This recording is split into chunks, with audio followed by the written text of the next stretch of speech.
चलिए आज बात करते हैं उस जज्बे की जो कभी हार नहीं मानता। एक ऐसी मजबूत आवाज जो हर मुश्किल को चुनौती देती है। ये सफर है अदम्य साहस का।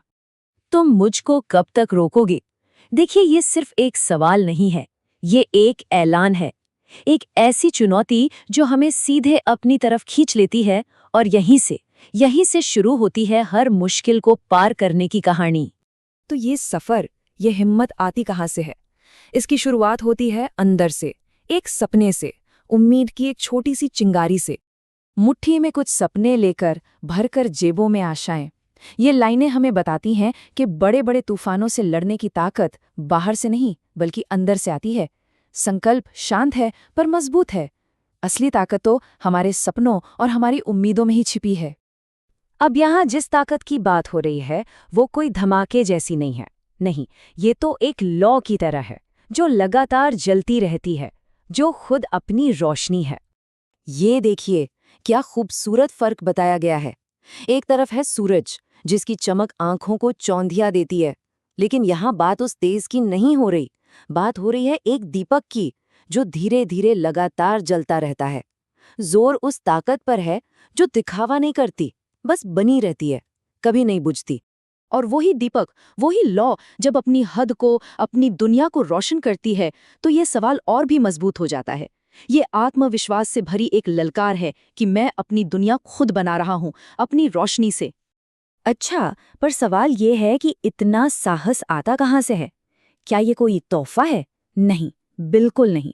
ये तो उन हालातों की देन है जो बेहद मुश्किल थे। ये सिर्फ जिंदा रहने की नहीं, बल्कि मुश्किलों में ही पनपने की कहानी है। यहाँ पर देखिए बात कितनी साफ है।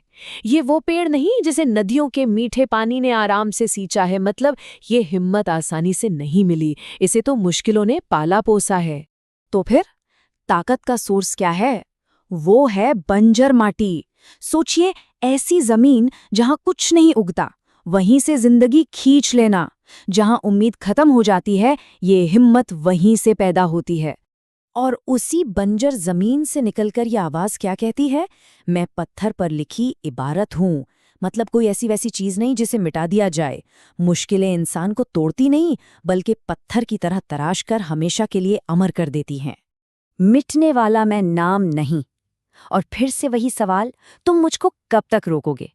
अब ये सवाल सिर्फ सवाल नहीं, एक हकीकत बन गया है। अब इसमें जज्बा और भी ज्यादा है, और भी गहरा। देखिए, अब तक बात थी बाहरी मुश्किलों की, पत्थर की, बंजर जमीन की। लेकिन अब कहानी और गहरी होती है। अब बात है मन की, उस अंदरूनी ताकत की जिसे कोई नहीं हिला सकता। तो ये जो मन है, ये इतना मजबूत कैसे है? इसके 3 बड़े कारण हैं। पहला, इसमें इतनी ताकत है कि दुनिया का कोई जुल्म इसे तोड़ नहीं सकता। दूसरा, चाहे कितने भी ताने मिलें, सच कहने की आदत नहीं जाती। और तीसरा, इसकी गहराई तो सागर से भी ज्यादा है। तुम कितने कंकड़ फेंकोगे, ये सवाल नहीं, एक तरह का मजाक है उन लोगों पर जो परेशान करने की कोशिश करते हैं। सोचिए जला, कोई गहरे समंदर में छोटे छोटे कंकड़ फेंक कर उसे परेशान कर सकता है क्या? बिल्कुल नहीं। ये कोशिशें कितनी बेकार और छोटी हैं। तो अब हम इस सफर के सबसे ऊंचे, सबसे अहम मुकाम पर आ गए हैं। यहाँ वो राज खुलता है जो सबसे हैरान करने वाला है। वो ये कि इसे तोड़ने की, इसे मिटाने की हर कोशिश असल में इसे और कीमती और ताकतवर बनाती है। अपने ही हाथों रचा स्वयं, तुमसे मिटने का खौफ नहीं, ये है हिम्मत की सबसे ऊंची उड़ान। जब इंसान खुद को अपनी मेहनत से, अपनी मुश्किलों से गढ़ता है ना, तो फिर उसे किसी और के मिटाने का डर हो ही नहीं सकता। डर खत्म हो जाता है। तो सवाल है कि ये बदलाव होता कैसे है? ये एक प्रोसेस है, एक प्रक्रिया।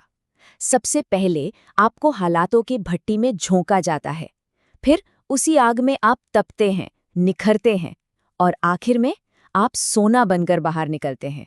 यहाँ आग जलाती नहीं, बनाती है। तब तपकर सोना बनूंगा मैं, और फिर एक आखिरी बार पूरी ताकत और जीत के एहसास के साथ वही सवाल, तुम मुझको कब तक रोकोगे? और अब इसका मतलब साफ है कि तुम जितनी रोकने की कोशिश करोगे, मैं उतना ही मजबूत, उतना ही कीमती बनता जाऊंगा। तो ये कविता हमें एक आखिरी सवाल के साथ छोड़ जाती है। जो हम सबको खुद से पूछना चाहिए।